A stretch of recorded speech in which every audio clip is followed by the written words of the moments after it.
संन्यास धर्म निरूपण। श्री सुखदेव जी बोले, भगवान, सन्यासियों का वेद विहित भेद, उनका सामान्य आचरण और साधारण धर्म कृपया सुनाकर आप हमें कृतार्थ करें। महर्षि याज्ञवल्क्य बोले, पुरुष धर्म यज्ञ प्रधान और नारी धर्म विशेषतया तप प्रधान कहा गया है। हे महामुनि, प्रवृत्ति रोधक वर्ण धर्म और निवृत्ति पोषक आश्रम धर्म है। वैश्य धर्म में ऐश्वर्य की प्रधानता निश्चित हुई है। सेवा धर्म शूद्र के लिए प्रधान माना गया है। क्षत्रियों का धर्म क्षत्रिय तेज प्रधान है। और हे विप्रों, ब्राह्मणों के धर्म में ब्रह्म तेज का ही प्राधान्य है। चारों आश्रमों का ब्राह्मण को अधिकार है। क्षत्रियों को संन्यास के अतिरिक्त 3 आश्रमों का अधिकार है। वैश्य के लिए गृहस्थ और ब्रह्मचर्य ये 2 ही अधिकार हैं, एवं शूद्र को केवल गृहस्थ आश्रम मात्र का अधिकार है। पृथ्वी पर पुरुष शास्त्रोक्त प्रवृत्ति को ब्रह्मचर्य आश्रम में सीखते हैं और गृहस्थ आश्रम में उसका आचरण करते हैं। वानप्रस्थ आश्रम में निवृत्ति की शिक्षा आरंभ होती और संन्यास आश्रम में निवृत्ति की पूर्णता होती है। अब चारों आश्रमों के प्रधान धर्म कहता हूं। गृहस्थों का प्रधान धर्म संयम है। ब्रह्मचारियों का प्रधान धर्म नियम है। वानप्रस्थों का प्रधान धर्म तप है और सन्यासियों का प्रधान धर्म त्याग है। संन्यास आश्रम के 4 भेद कहे गए हैं, यथा पहला कुटीचक, दूसरा बहुदक, तीसरा हंस और चौथा परमहंस।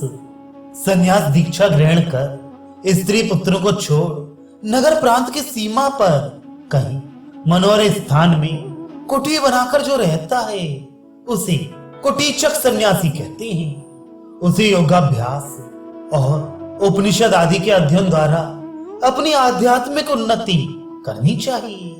बहुदक सन्यासी को कहीं अधिक नहीं ठहरना चाहिए। हर एक स्थान में 3 दिन रहकर अन्य स्थान में आनंद के साथ उसे चले जाना चाहिए। इस उदार चेता को तीर्थ आदि में परिभ्रमण कर यथावत साधना आदि से आत्मा की उपलब्धि के लिए निरंतर चेष्टा करनी चाहिए। ज्ञानी हंस सन्यासी को प्रसन्नता के साथ भ्रमण कर बड़े प्रयत्न से संसार में ज्ञान का विस्तार करना चाहिए, जिसके सब प्रकार के ताप छूट गए हों। ऐसा परमहंस सन्यासी कुछ करे या ना करे, वह साक्षात नारायण स्वरूप होने के कारण पूज्य कहा गया है। प्रथम 3 अर्थात कुटीचक, बहुदक और हंस कॉपी, गिरवा वस्त्र, दंड, कमंडल बड़े यत्न के साथ निरंतर भली भांति ग्रहण करे। इस विषय में परमहंस के लिए कोई नियम नहीं है, क्योंकि विधि और निषेध उनकी इच्छा के अधीन है, ऐसा निश्चय है। सगुण पंचोपासना का अधिकारी कुटीचक है। बहुदक उत्तम ज्योतिर्धान के लिए सुयोग्य कहा गया है। हंस बिंदु की उपासना का अधिकारी है और पुण्यवान परमहंस ब्रह्म की उपासना करने में स्वयं समर्थ है। यह भी निश्चित है कि वास्तविक अधिकार प्राप्त होने पर सभी सन्यासी ब्रह्म की उपासना करते हैं। कुटीचक सन्यासी को 2 ऋतु बीत जाने पर क्षौर कराना चाहिए। बहुदक सन्यासी को क्षौर नहीं कराना चाहिए। उत्तम जटाएं धारण करनी चाहिए।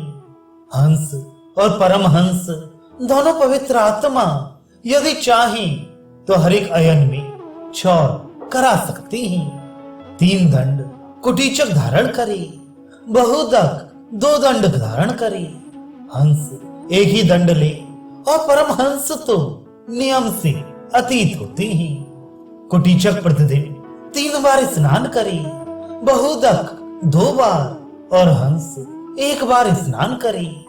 परमहंस के लिए कोई नियम नहीं है। कुटीचक ऊर्ध्वपुंड्र धारण करे, बहुदक त्रिपुंड्र लगाए। हंस श्रद्धा के साथ भस्म धारण करे और परमहंस के लिए कोई नियम नहीं। कुटीचक को एक बार भोजन करना चाहिए, बहुदक को माधुकरी वृत्ति रखनी चाहिए। हंस की अजगर की सी वृत्ति होनी चाहिए और परमहंस को तो करपात्र ही शोभा देता है, क्योंकि वह बाल भावापन्न होकर बालक की तरह चेष्टा करता है। कुटीचक को बाह्य पूजा, बहुदक को मानस पूजा और हंस को आत्म पूजा शुभ है।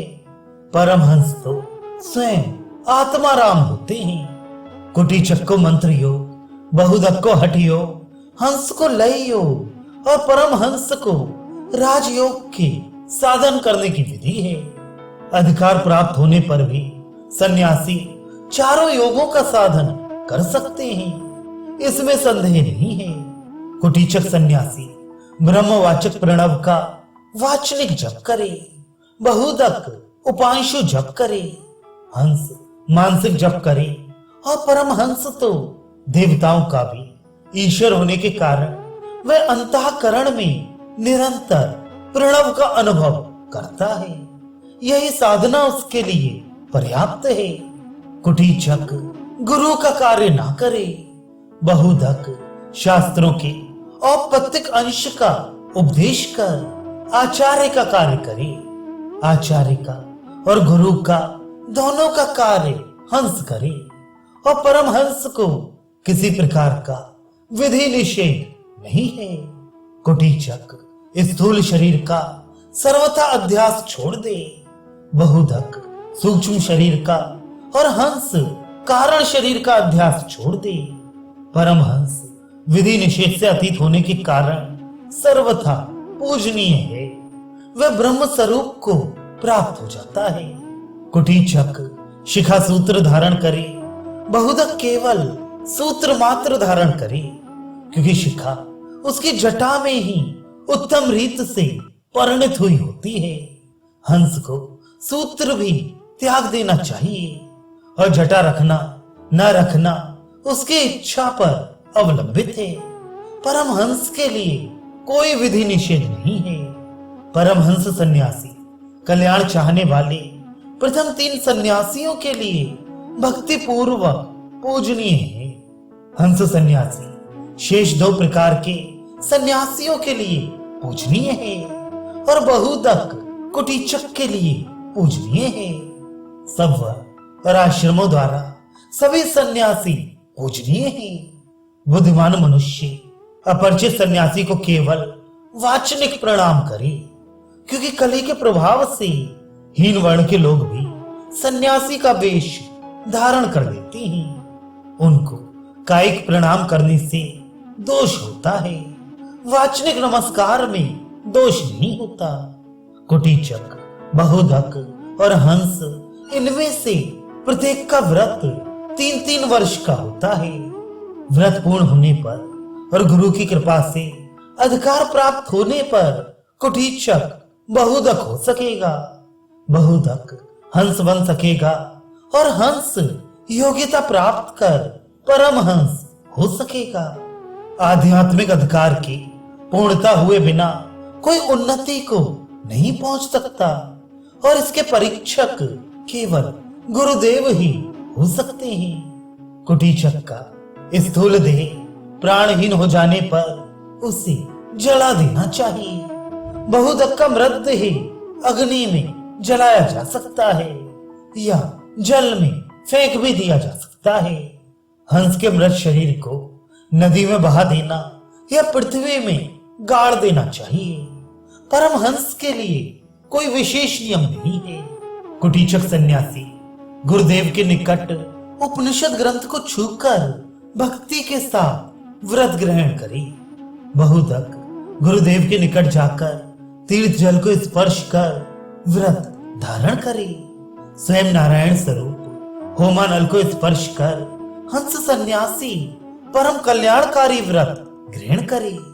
परमहंस द्वैत भाव से अतीत होता है। आत्म तत्व का स्मरण कर वह स्वयं परम व्रत को ग्रहण करे। दृष्ट अर्थात यही लौकिक ऐश्वर्य और आनुश्राविक अर्थात स्वर्ग लोक के ऐश्वर्य एवं ऊर्ध्वलोक आदि के ऐश्वर्य का कुटीचक मंत्र द्वारा त्याग करे और वही सब बहुधक संकल्प द्वारा त्याग दे। हंस को सर्वथा उसके संस्कारों से भी रहित होना चाहिए और परमहंस सन्यासी तो सबका भक्ति भाजन है। वह स्वयं ब्रह्म स्वरूप होने से उसके लिए ना कोई विधि है और ना कोई निषेध ही है। प्रवृत्ति और निवृत्ति ये दो ही मार्ग हैं। इनमें से सन्यासियों को निवृत्ति मार्ग का ही आश्रय करना चाहिए। कली के प्रभाव से वर्णाश्रम का विपर्यास होने के कारण इस उत्तम निवृत्ति मार्ग का ब्राह्मणेतर वर्ण भी आश्रय करेंगे। यद्यपि वे इन चारों में अर्थात कुटीचक, बहुदक, हंस, परमहंसों में प्रवेश करने में असमर्थ हैं, तथापि वे निवृत्ति मार्गगामी हैं। अतः वे अवधूत, गोस्वामी, साधु, उदास, वैरागी, महापुरुष या इन्हीं के पर्यायवाचक शब्दों से निरंतर अविहित होंगे, क्योंकि वे साधु मार्गावलंबी हैं। त्याग, तप और ज्ञान के तारतम्य से उनके सम्मान में भी तारतम्य रहेगा।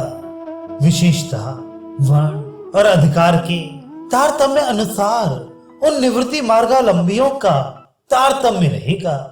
साधु लोग अपने से उच्च वर्ण के लोगों को दीक्षित ना करें, उनका कायिक परिणाम कभी ग्रहण ना करें। ऐसा करने से वर्णाश्रम की परम उन्नति साधनी अनादि सिद्ध धर्म मर्यादा नष्ट हो जाएगी। ब्राह्मणेतर वर्ण चाहे तो उदास से हो, चाहे त्यागी हो, लोक हितकारी वर्णाश्रम धर्म संबंधी नियमों की रक्षा उन्हें करनी उचित है।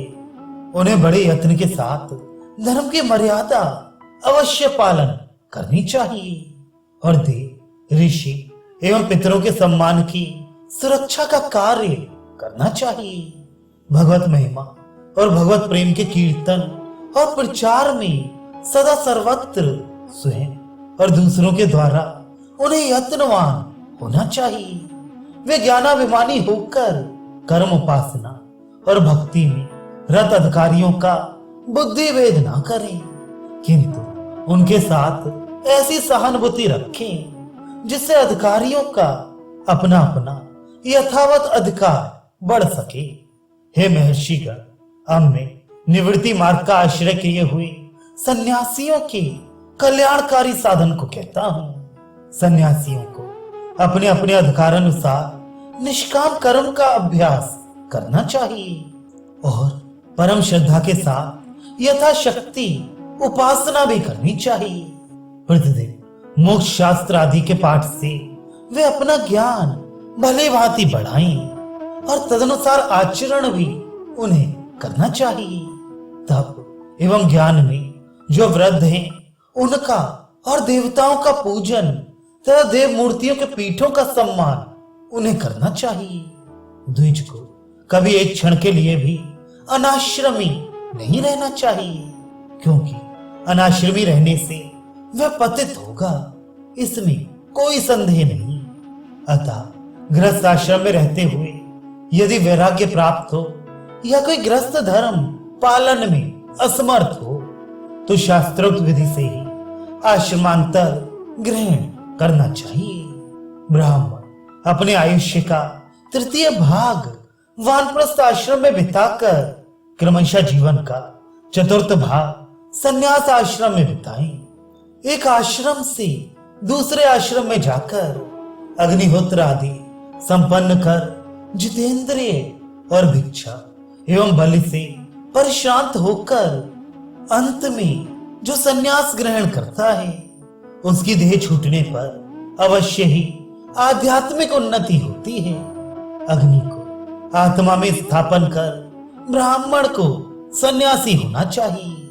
योगाभ्यास निरत, शांत और ब्रह्म विद्या में परायण होकर जब मन में सब वस्तुओं से विराग हो जाए तब सन्यास की इच्छा करनी चाहिए। इसका विपर्य होने से वह पतित हो जाता है। प्रजापत्यष्टि अथवा आग्नेय इष्टि कर दमशील होकर और वासनाओं का क्षय करके ब्रह्माश्रम अर्थात संन्यास आश्रम का आश्रय करना चाहिए। सुस्वाद अथवा नीरस अन्न में, पत्थर या सोने में जिसकी निरंतर समबुद्धि रहे वही सन्यासी है।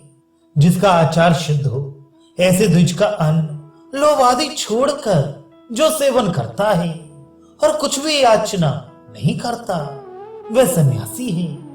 बिना मांगे मीठा कड़वा जो कुछ सामने आ जाए उसको खाकर भोजन की जो कभी याचना नहीं करता वही सन्यासी है। जिसकी सर्वत्र समबुद्धि हो, जो हिंसा, माया, क्रोध, अहंकार से रहित हो वही सन्यासी है।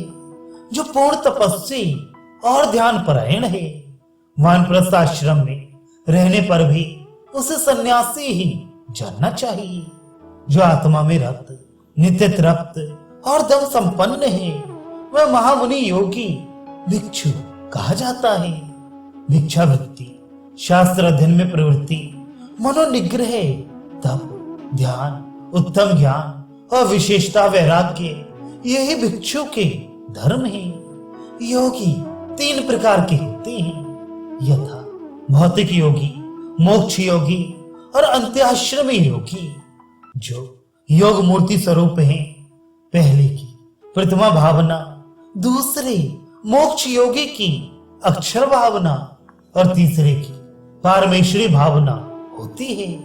ऐसे अंत्याश्रमी यत चित्त ऊर्ध्वरेता सन्यासी यतियों के ब्रह्मानंद का वही स्थान परम पद है जहां से वे मुनि लौट के नहीं आते। योगियों के लिए अमृत, व्योमाख्य, परमाक्षर, आनंद रूप और ईश्वर संबंधी वे स्थान है जहां से मुक्त पुरुष पुनः लौट कर नहीं आता। 3 प्रकार के सन्यासी होते हैं, यथा ज्ञान सन्यासी, वेद सन्यासी और कर्म सन्यासी।